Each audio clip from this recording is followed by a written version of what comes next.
Seja bem-vindo ao Gente de Expressão. E hoje eu tenho orgulho de receber um brasileiro que está fazendo a diferença no Emirados Árabes. Comigo aqui está André Matos.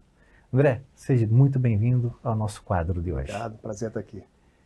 Vocês sabiam que o André Matos, além de ser um exímio esportista, ele está fazendo uma grande diferença lá na Arábia?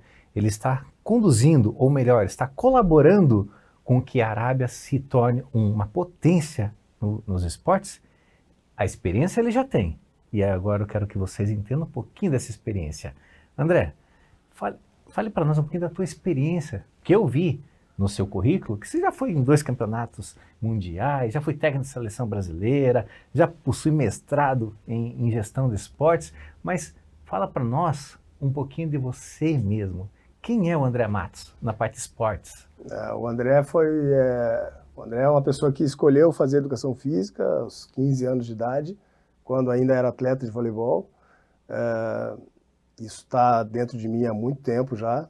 Eu fiz faculdade de educação física, depois pós-graduação em gestão de eventos esportivos e o mestrado no Comitê Olímpico Internacional em gestão de esportes. Eu comecei minha carreira como técnico de voleibol, onde eu cheguei na seleção brasileira universitária, fui a 2 mundiais. E aí o tempo foi passando, fui indo para a área de gestão e trabalhei em vários eventos nacionais e internacionais. Participei da época, da década de ouro que a gente teve de eventos internacionais no Brasil, né, com Jogos Pan-Americanos no Rio em 2007, depois Copa do Mundo, Jogos Olímpicos 2016. Então eu trabalhei nesses eventos, eu trabalhei nos Jogos do Rio, fui o gerente geral do Parque Olímpico da Barra, então já foi uma grande experiência de eventos internacionais. Também tive em vários jogos fora com o Comitê Olímpico Brasileiro. Eu trabalhei 10 anos no Comitê Olímpico Brasileiro, com esporte de base e também nas missões do Brasil fora. Então, tive nos Jogos de Londres, tive em Jogos Pan-Americanos em Toronto, os Jogos do Rio também, Jogos Sul-Americanos. Então, foram vários eventos internacionais. E André, uma curiosidade apenas Uhum. aqui. Quando você fala que participou 10 anos nesses comitês, você só organiza ou você também assiste aos jogos, aos campeonatos? Assistir faz parte, né? A gente não assiste como torcedor, a gente assiste como gestor, então toda a parte que as pessoas não veem é a parte que a gente tenta organizar para fazer com que o atleta tenha a sua melhor performance.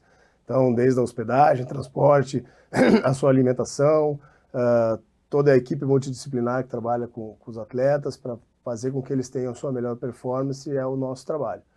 Então, quando a gente vai para eventos como esse, obviamente a gente tem também o nosso horário de lazer, então às vezes a gente consegue, e aí o nosso lazer também é assistir esportes, então a gente acaba vivendo 24 horas do dia aquilo, mas na maioria do tempo a gente está trabalhando duro para que os atletas tenham seu protagonismo. E o André hoje é casado. Eu sou casado. Tem filhas. Tenho 2 filhas. E diz para nós aí, o que é mais trabalhoso? Fazer todo esse preparativo nos esportes ou trabalhar em casa? Tudo que a gente faz com paixão é trabalhoso, mas também é prazeroso, né? Então, as minhas filhas hoje são atletas também, treinam voleibol aqui em Curitiba, no Círculo Militar. Acabei de vir num campeonato brasileiro em que a mais nova foi vice-campeã brasileira. Então, assim, é muito orgulho também ver todo esse caminho que elas estão trilhando, né? Então, é muito legal. Você literalmente faz com que aquele ditado popular funcione, né? Filho de peixe, peixinho é. As tuas 2 filhas são esportistas. As duas jogam vôlei por opção, eu não forcei a barra não, eu deixei elas escolherem esse caminho, elas gostam, então eu sou o maior incentivador e fã delas também. André, e nessa tua nova jornada que você está labutando lá nos Emirados, o que você está fazendo lá exatamente? A Arábia ela está começando a se desenvolver na área esportiva. O esporte é algo que é novo para eles, não é uma cultura como é já no Brasil e em muitos lugares do mundo. Então eles estão investindo muito, não só em esportes, eles têm um projeto em que o príncipe, que é o príncipe herdeiro e que deve ser a sucessão natural lá do rei, ele tem um projeto que chama Visão 2030. Então, não é só no esporte, eles estão se desenvolvendo em várias áreas, eles têm vários mega projetos lá na Arábia. E na área esportiva também existe esse planejamento de receber eventos internacionais, desenvolver a cultura da prática esportiva no país. E aí eu participei de um processo seletivo com eles e aí acabei indo para lá para ajudar nesse desenvolvimento, né? Tanto em eventos nacionais como na captação de grandes eventos internacionais. O atleta, ele normalmente ele tem uma filosofia de vida de ser muito regrado, né? Hora certinha para se alimentar, hora certa para treinar. Ele é muito polido nessa questão de com o seu próprio tempo. Eu sou empresário, sou empreendedor. Eu não sou atleta, né? Mas como você, eu adoro ser muito metódico. Você ainda é metódico? Existe essa tendência ainda para tudo que você faz? Os valores do esporte, eles estão muito além do resultado da medalha, do vencedor e do perdedor, né? Você tem os valores olímpicos principais, eles estão na amizade, no respeito e na excelência. Então, dentro desses valores, você tem aí outras questões que te fazem se organizar, tanto fisicamente como mentalmente. Então, isso acaba indo para a sua vida depois. Então, a maioria dos atletas, eles acabam enveredando para essa área depois, porque faz parte do dia a dia. Você precisa se organizar para conseguir os seus resultados, né? E assim, no empreendedorismo, no mundo empresarial também funciona dessa forma. Então, esses valores são bem legais. Olha, André, você só me faz lembrar de um conhecimento que eu adquiri há muito tempo, que é uma percepção, na verdade, né? As pessoas estão tão bitoladas em querer achar que a vitória é quando você vence, que elas esquecem que a maior vitória é o aprendizado, né?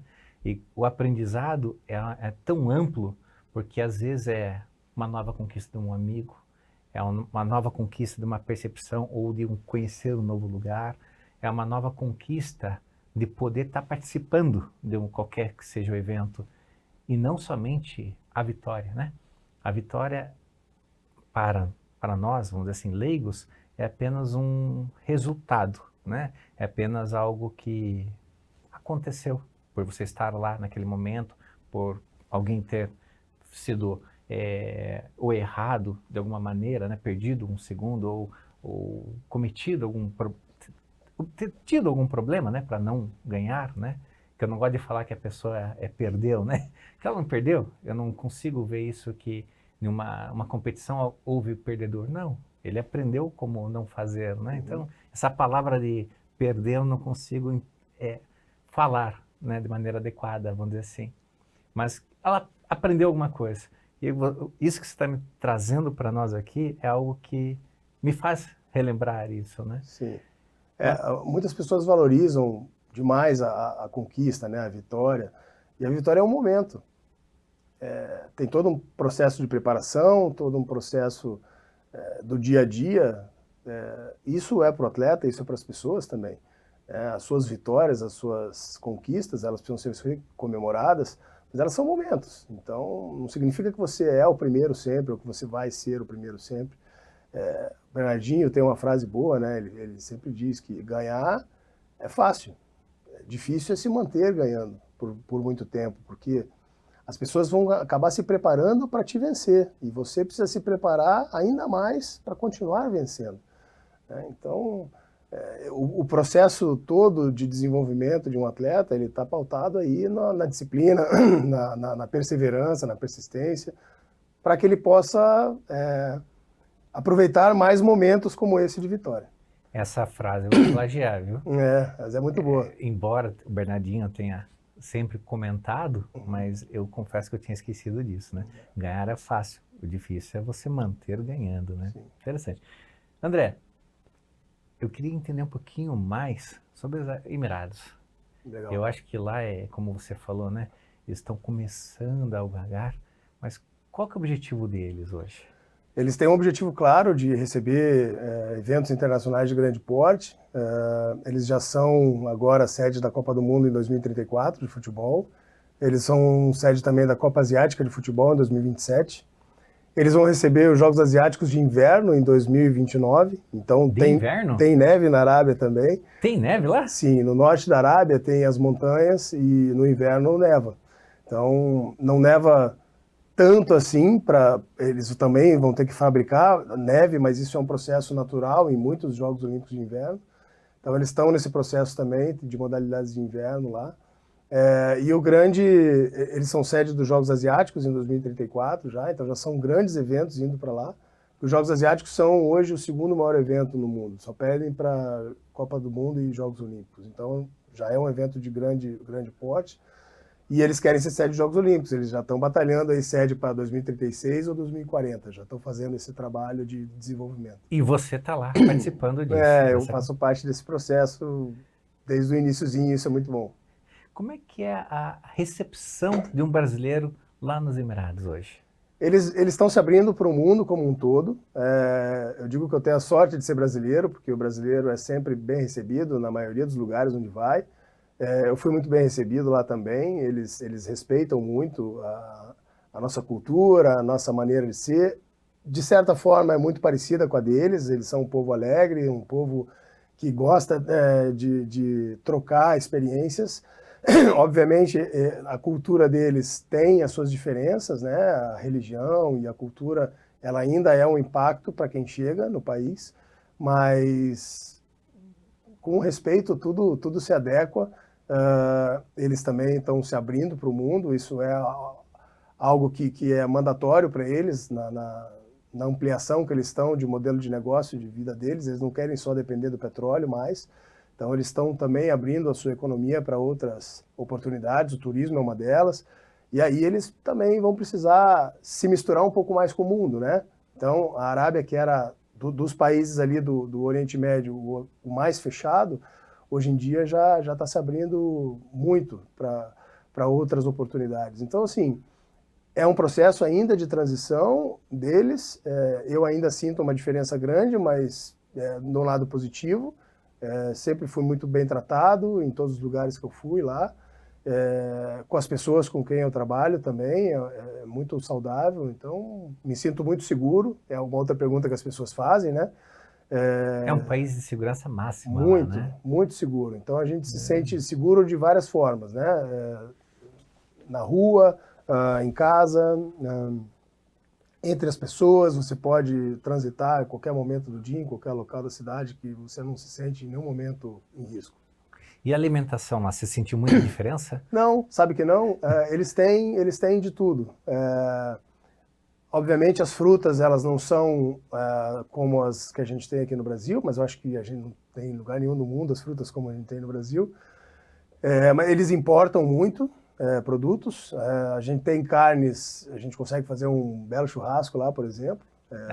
Brasileiro sendo brasileiro, né? Se não tiver churrasco, não tem. Eles têm todo tipo de carne, a gente acha picanha, acha contrafilé, acha bons produtos.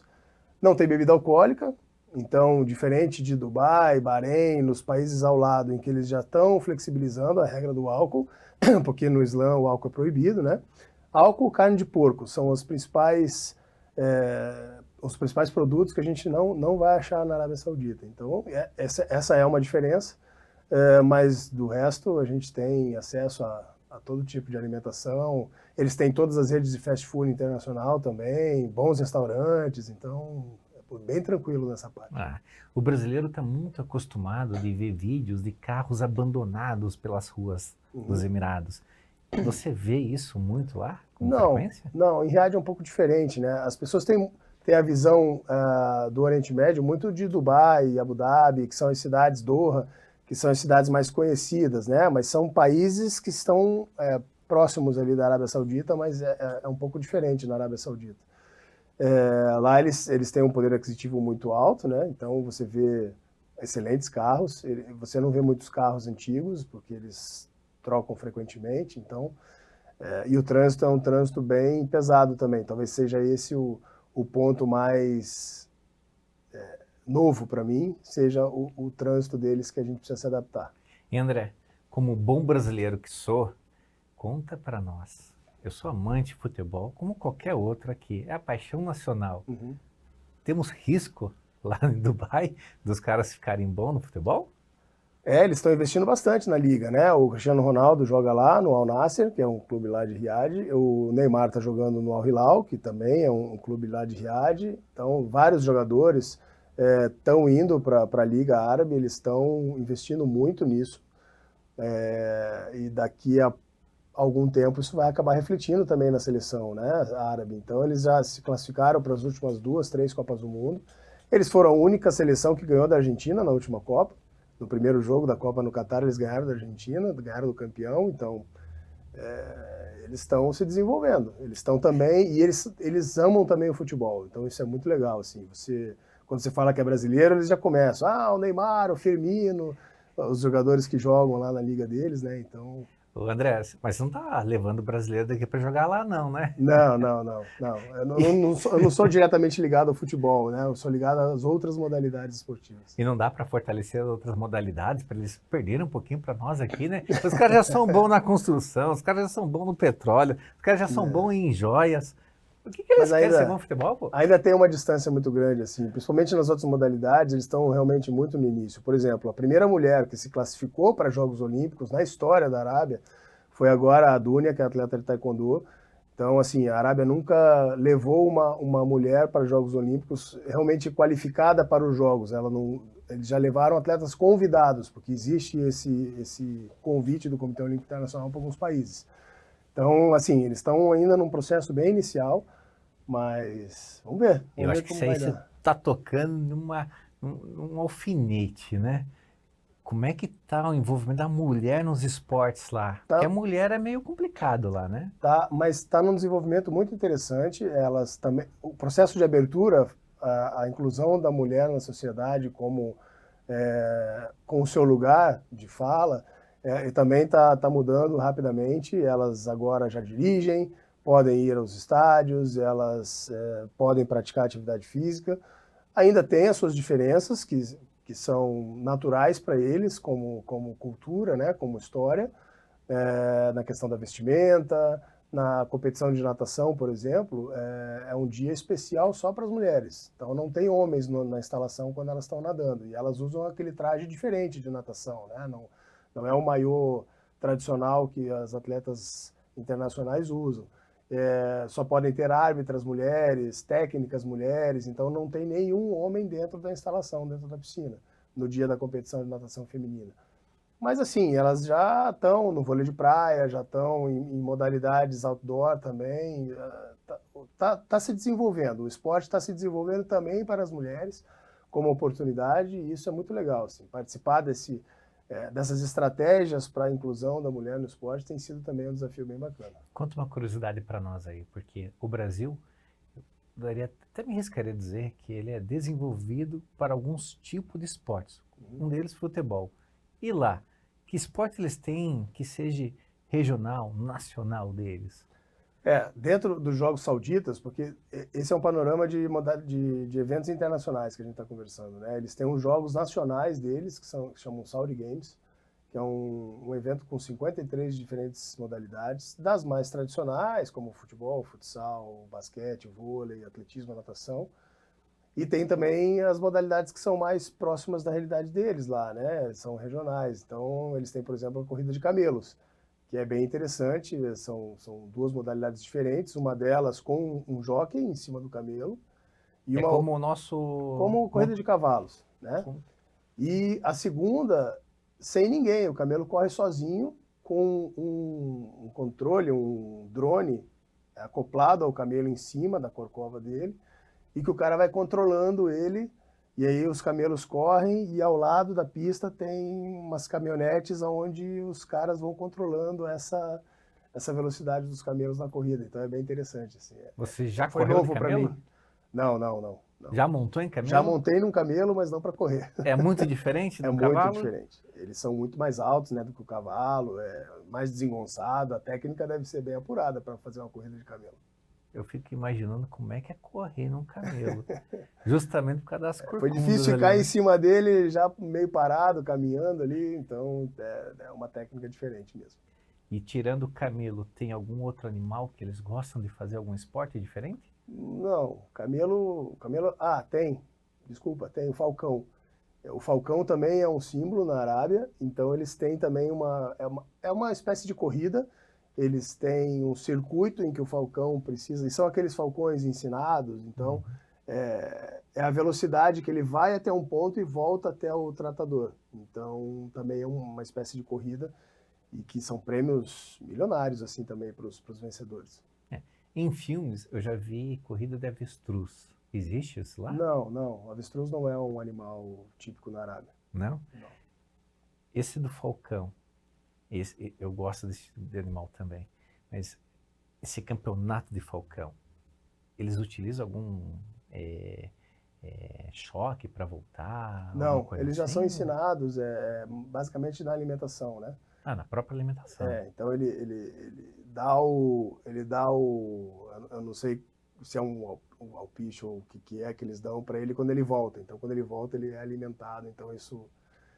E ele sabe quando ele tem que voltar, porque lá do outro lado da pista, onde ele tem que fazer a volta e fazer o retorno, tem um rapaz com um instrumento deles que ele fica batendo na areia, assim.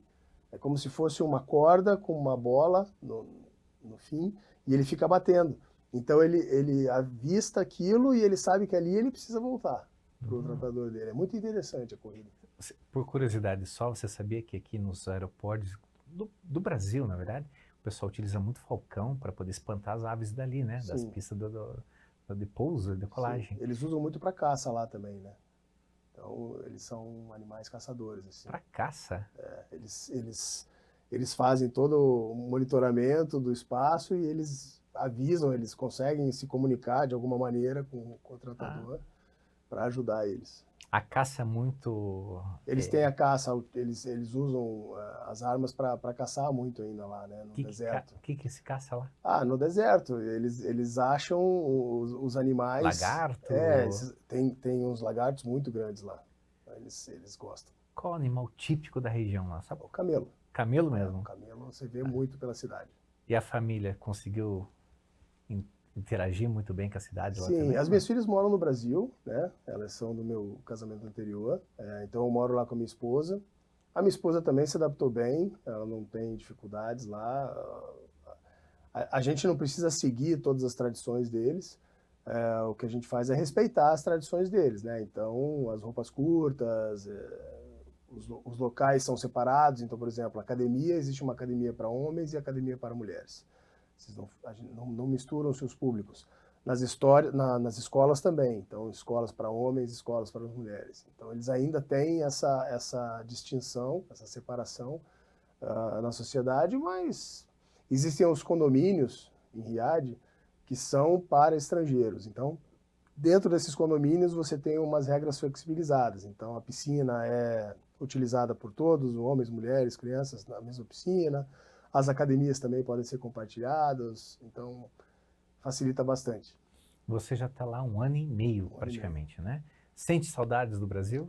Sinto, é a nossa casa, né? Então, acho que qualquer expatriado, qualquer pessoa que mora fora do Brasil acaba sentindo falta. Eu tenho as minhas filhas aqui, meus pais que moram aqui também, então a gente sente saudade da família, né? Mas dentro do nosso contrato também tem sempre uma passagem para vir, eles já foram, já tive o prazer de receber lá as minhas filhas, o meu pai, então muito legal. E André, conta para nós, quando é que você vai voltar para o Brasil para trazer toda essa expertise de lá? Então, a gente não sabe, o projeto lá é de longo prazo, né? Então, como eu falei, 2034, 36, então 10, 12 anos aí de expectativa. Os contratos lá são sempre renovados anualmente, então eu estou no meu segundo contrato lá e estou me desenvolvendo. Por enquanto, o melhor caminho para mim está sendo morar lá. Eu aqui já contribuí bastante também para o desenvolvimento. Nos 10 anos que eu fiquei no Comitê Olímpico, a gente conseguiu um desenvolvimento bem bacana em algumas modalidades, tanto que o Brasil foi um dos poucos países que, pós-Jogos do Rio de Janeiro, conquistou mais medalhas do que os jogos que fez em casa. Então, não é um histórico recorrente mundialmente. Então, sempre há um investimento maior, obviamente, quando você faz os jogos em casa, e nos jogos seguintes você tem uma queda de rendimento. No Brasil aconteceu o contrário. A gente teve, acho que foram 19 medalhas nos Jogos do Rio e 21 medalhas em Tóquio. Então, e há uma projeção ainda de aumento. Isso tudo é fruto de um trabalho de longo prazo, né? Nada é por acaso. Os atletas não aparecem do nada nos Jogos Olímpicos e ganha uma medalha, né? Um processo aí de pelo menos 5, 10 anos de trabalho até que ele tenha uma experiência suficiente para chegar lá. Então, eu ainda me sinto parte de colhendo frutos de um trabalho de há 10 anos atrás que a gente começou. Para você colher, você tem que plantar. Exato. Então não tem regra diferente Agora está disso. mais difícil plantar lá no deserto, mas a gente vai insistindo também. E o deserto, você já visitou por lá? Sim, Passou? sim. Já andou com aqueles carros de ficar fazendo trilha lá dentro? Isso para eles é bem recorrente, eles têm o costume também de acampar no deserto, mas é sempre na época de inverno, né? Porque no verão, mesmo à noite, é muito calor, então não dá, você não consegue. Agora, por exemplo, lá nem começou o verão ainda, né? O verão vai começar em final de junho, julho, mas já está 41 graus hoje lá, por exemplo. 41 graus. Hoje. Vai chegar no verão a 46, 47 graus fácil. Você já se acostumou com essas altas temperaturas já? É diferente porque é um calor seco, então você conhece Brasília, pensa Brasília com 45 graus e com aquele ar seco que tem Brasília. Mais seco talvez do que Brasília até, então assim, é bem difícil. Eu não sei se isso é bom, se eu já fico desesperado com essa informação, porque você sabe, quanto mais dificuldade o atleta tem para desenvolver seu esporte, quando ele vai para outro país que tem uma umidade melhor, ele se destaca, né? Sim. Não tem, né? Não tem igual. Sim. Acho que o brasileiro vai ter que ficar mais preocupado daqui para frente, né? O investimento deles está bem alto nessa área. Logicamente, como eu disse, nada acontece da noite para o dia, mas eles estão realmente galgando aí o seu espaço. E qual que é o esporte do André? O que o André tem nas veias ali de esporte eu favorito? ainda bate muito o voleibol para mim, né? Eu fui atleta de vôlei. Eu digo para os meus amigos que eu fui um atleta medíocre e um técnico melhor. Eu fui melhor técnico do que atleta, eu comecei tarde a fazer vôlei, eu fazia outras modalidades quando mais novo, eu experimentei várias outras modalidades, mas o vôlei foi a que me tocou mais. Eu tive a oportunidade de jogar com atletas que fizeram história no país também, né? Eu treinei no mesmo clube que o Giba, que o Emanuel. O Giba é curitibano, né? Então, nós jogamos juntos. Então, o Emanuel também, antes de ir para a praia, jogou conosco no clube. Então, assim, eu tive a oportunidade de treinar com atletas que foram os melhores do mundo na sua modalidade, né? Então, assim, foi um prazer para mim. E hoje ainda no Paraná a gente tem uma safra muito boa de atletas, treinadores, então vários treinadores muito bons estão aí pelo Brasil trabalhando com voleibol. Muitos são meus amigos contemporâneos da época que eu ainda trabalhava na área. E eu fico muito feliz, assim, o que a gente precisa aqui no Paraná é ainda mais investimento, sabe? Para que eles consigam chegar no alto rendimento ainda jogando aqui. A gente tem a equipe feminina do Curitiba Vôlei, que todo ano tenta se manter aí na Superliga, mas... Depois você vem falar que não veio influenciar suas filhas, né? As duas jogando vôlei. Diretamente não, mas obviamente, claro, elas têm esse histórico, elas sabem da minha trajetória. Os treinadores delas foram meus estagiários, então assim, tem toda uma história aí. Fala um pouquinho para nós, então. Vamos voltar lá para trás, quando você era secretário de esporte de Joinville. Com a tua experiência que você está demonstrando aqui, que é presente, e lá atrás, o que você aprendeu lá atrás que você está usando hoje, nos dias de hoje? Principalmente a gestão pública, né? Então, gerir o dinheiro público é sempre difícil. A política ela é muito necessária nas discussões sociais e nas prioridades da população. E a burocracia desse processo ainda da gestão pública é muito desafiador. Mas, ao mesmo tempo, eu fui privilegiado no tempo que eu fiquei na gestão pública como secretário, porque o prefeito era um cara realmente muito empreendedor. Não é à toa que ele ainda é o prefeito e provavelmente vai se reeleger facilmente em Joinville. Porque ele realmente faz um trabalho diferente lá. Foi uma experiência muito rica para mim, porque é uma outra maneira de fazer gestão, né? É diferente da gestão privada, né? Por mais que no Comitê Olímpico quase 90% do orçamento seja ainda de verba pública, mas são diferentes as estratégias, os processos são bem diferentes na gestão pública raiz mesmo, né? Você lida com os funcionários concursados, os comissionados, então é uma realidade que eu precisei aprender rápido, porque não se tem muita paciência para isso, mas eu acho que essa minha experiência de vida anterior, de gestão e tudo mais, me ajudou aí a acelerar o processo e graças a Deus ainda tenho bons amigos em Joinville, sempre que eu posso eu volto lá para a gente bater papo, eu troco experiências com o atual secretário, então é muito bacana. Para o André hoje, o que a gente pode falar para todos nós ali? O que mais agregou no currículo? Faculdade, experiência profissional, o que mais deu diferença por o alicerce da sua vida de hoje? O conhecimento ele é sempre a base de tudo, então é importante a faculdade, a graduação, a especialização, o mestrado, todos os níveis que eu busquei conhecimento foram importantes para mim. Em contrapartida, isso se balança muito com a experiência profissional, então com as oportunidades que eu tive e algumas porque a oportunidade quando a gente fala que tem é porque a gente busca também, né? Então ela não cai do céu, ela não aparece por acaso e quando ela aparece, você precisa aproveitar. Então, todas as oportunidades que eu tive, eu busquei aproveitar da melhor maneira. Talvez esse seja o meu segredo. Eu não sou um gênio, eu sou um dedicado, eu sou um insistente, eu sou um incansável. Então, eu vou e faço a roda girar. E a partir disso, e uso os valores que eu aprendi na minha família, no conhecimento que eu adquiri, para também não desviar do que eu acredito ser correto, né? Porque não existe o certo e o errado, existe o que nós entendemos que seja o certo e o errado, e aí é o nosso livre-arbítrio. Então isso faz com que a gente se desenvolva e que gere novas oportunidades. Eu acho que esse talvez seja a minha fórmula para chegar onde eu cheguei.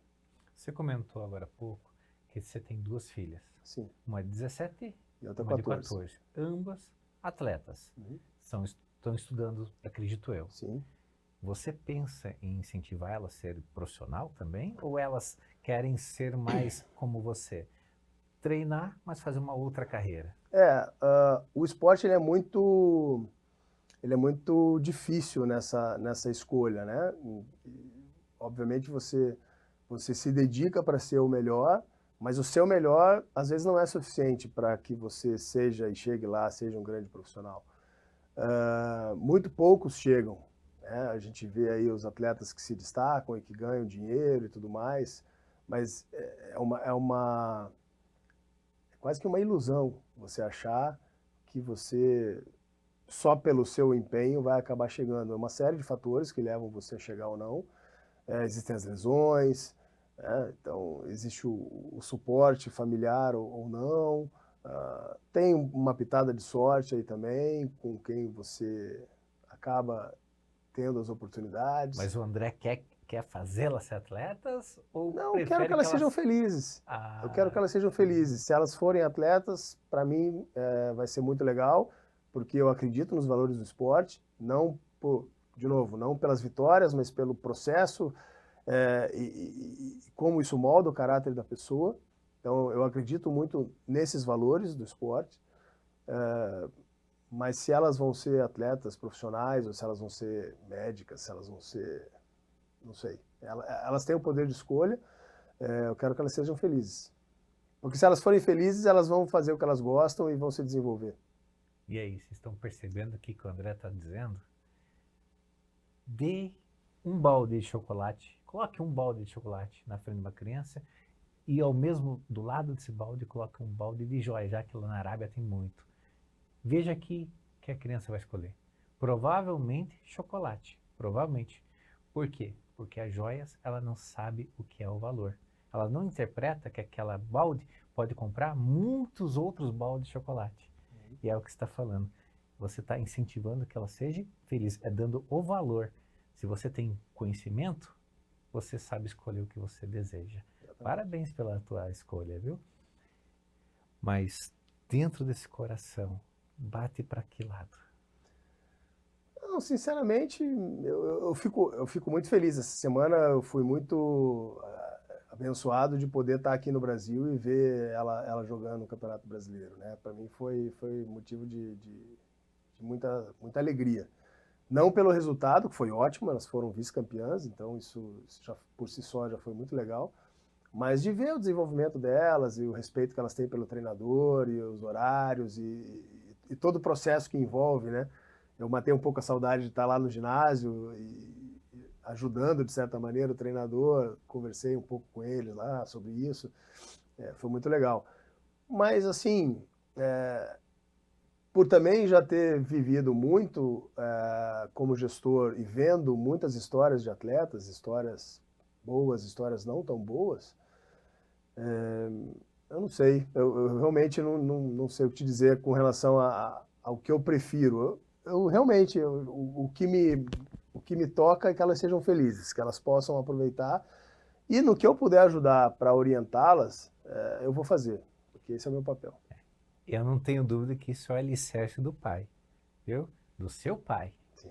Porque uma vez que você está demonstrando que você só quer a felicidade dos seus filhos, eu só entendo que seu pai também só queria a tua felicidade. Sim. Então, se ele só queria a tua felicidade, é toda essa conquista que você teve até hoje. Sim.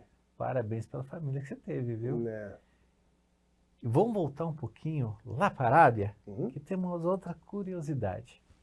Você citou que lá, e é uma outra paixão brasileira, que é automóvel, né? Uhum.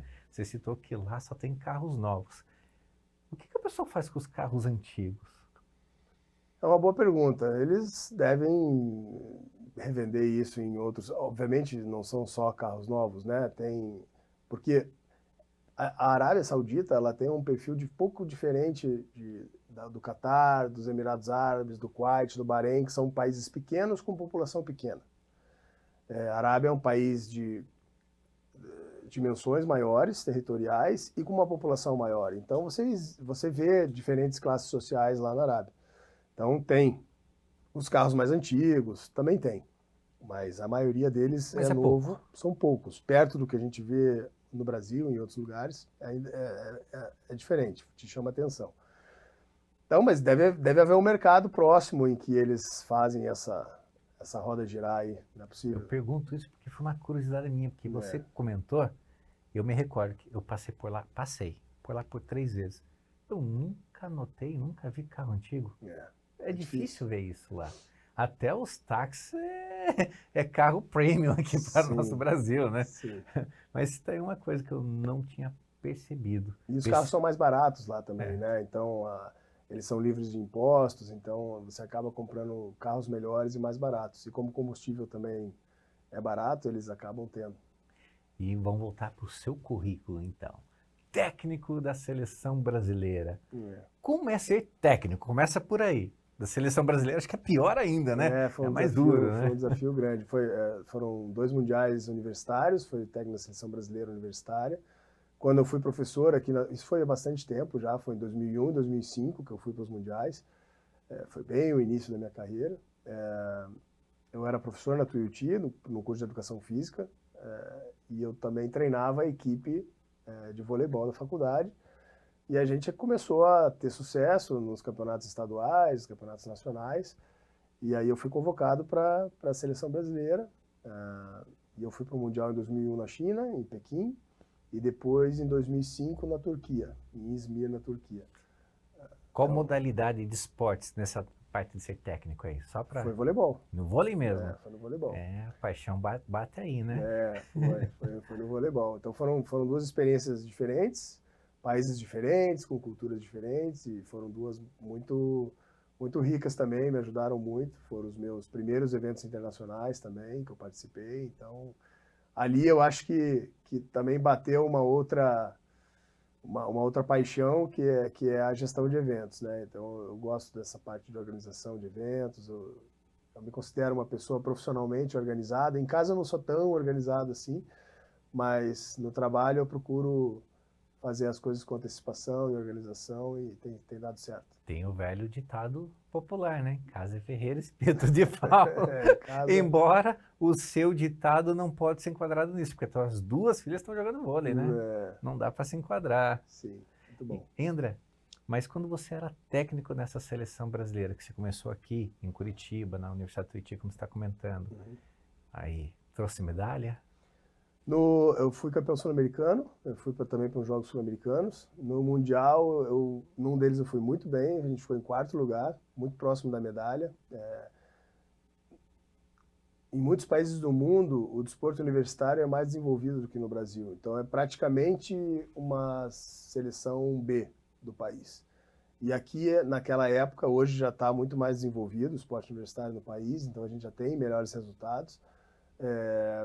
Naquela época a gente foi em 4º e depois a gente foi em 11º na segunda. Não fomos tão bem. Eu jurava que você iria dar aquela cutucada em mim, que o importante não é a medalha. Eu só fiz para te provocar. Então, obviamente eu gosto muito mais de ter ficado em 4º do que em 11º, mas na universidade em que nós ficamos em 11º, talvez eu tenha aprendido muito mais do que na universidade em que eu fiquei em 4º lugar. Então isso também me provoca muito mais, me faz repensar os processos e tudo, e é isso. E seu mestrado? Onde é que você fez? O mestrado foi interessante, porque o mestrado ele foi em vários países, é um mestrado do Comitê Olímpico Internacional. Então, enquanto eu trabalhava no Comitê Olímpico Brasileiro, eu participei de um processo seletivo interno no Comitê Olímpico Brasileiro para poder fazer. A língua oficial era o espanhol, então nós fizemos 4 módulos.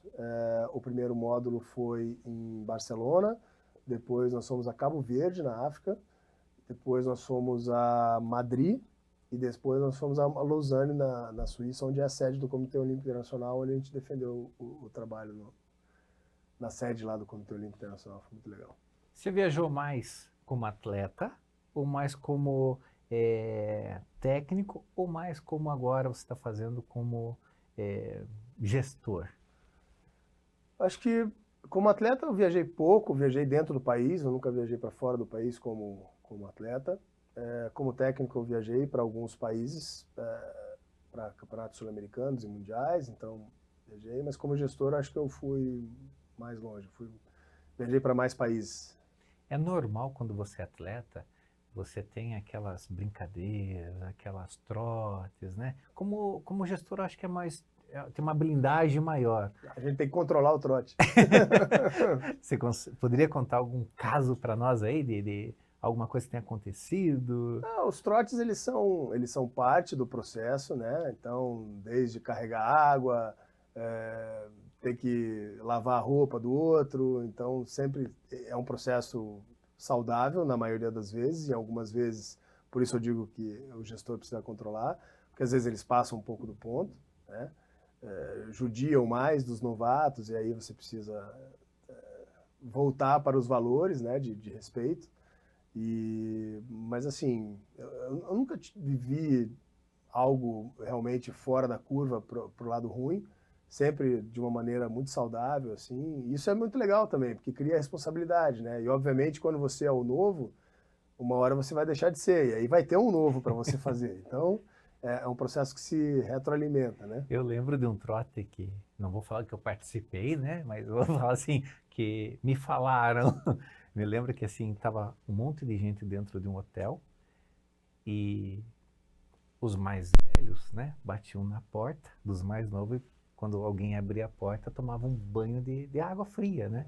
E foram fazendo isso até que erraram uma das portas. Molharam o presidente de uma companhia que lá estava.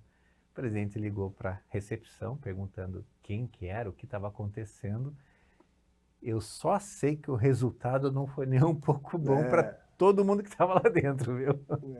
Mas é isso, às vezes acontece e aí entra o papel do gestor também de tentar contornar e controlar esses hormônios, né? Porque também os atletas eles são sempre numa faixa etária mais nova, então estão ainda na construção aí de valores e caráter, é importante ter orientação. André, muito obrigado pela sua participação.